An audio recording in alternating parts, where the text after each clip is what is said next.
Тони Фергюсон Ислам Махачевпен жекпе-жектен бас тартты.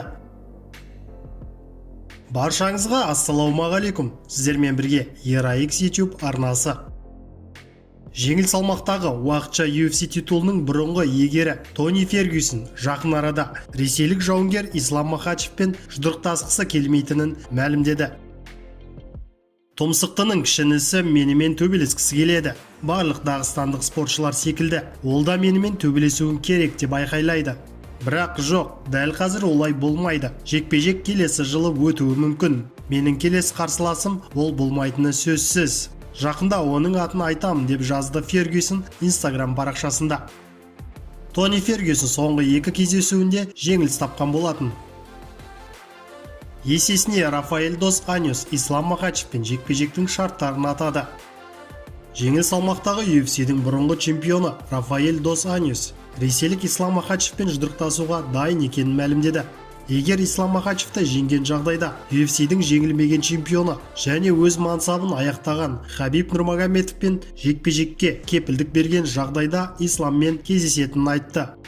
Ислам, егер сенің ағаң Хабиб мен сені жеңгеннен кейін менімен соғысуға келсе, онда мен келісемін деп жазды Рафаэль Махачевтің шақыруына жауап ретінде. Ислам Махачев Рафаэль дос Аньостың шарттарын көп ойланбастан қабыл алды. Алаңдама, мен Хабибтің зейнеткерлікке шығуын жалғастыра беретіндігіне көз жеткіземін, кеттік деп жазды Махачев Инстаграмда. Еске салайық, алдыңғы жекпе-жекте Махачев америкалық Дрю Доберді 3-ші раундта тұншықтырып жеңген болатын. Махачевтің UFC-де 8 жеңісі мен 1 жеңілісі бар. Соңғы 7 жекпе-жегінде жеңіске жеткен. Дана Уайт планетадағы ең үздік UFC жауынгерін атады. UFC президенті Дана Уайт жеңіл салмақтағы чемпион Хабиб Нурмагомедов туралы пікірімен бөлісті. Хабиб дивизионды бәсеңдетпейді, ол дивизионды қалай бәсеңдете алады? Бұл жігіттердің бәрі бір-бірімен ұрысуы керек. Мысалы, паре, бірінші номер. Бұл жігіттердің бәріне өзара күресіп дәлелдеу керек. Бірақ Хабиб әлемдегі ең үздік жауынгер. Менің ойымша, оған осы спорт түрінен көптеген қызықты нәрселер қалды, деді Уайт берген сұхбатында.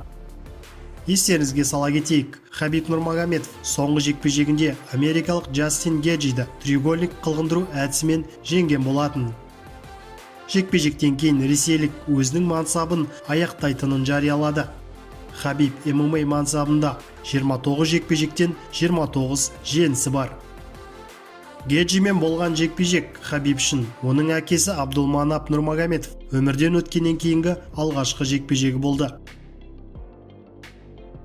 Видео ұнаса, видеоға лайк басып, арнаға тіркеліп қойыңыздар. Сіздермен бірге болған ERAX арнасы.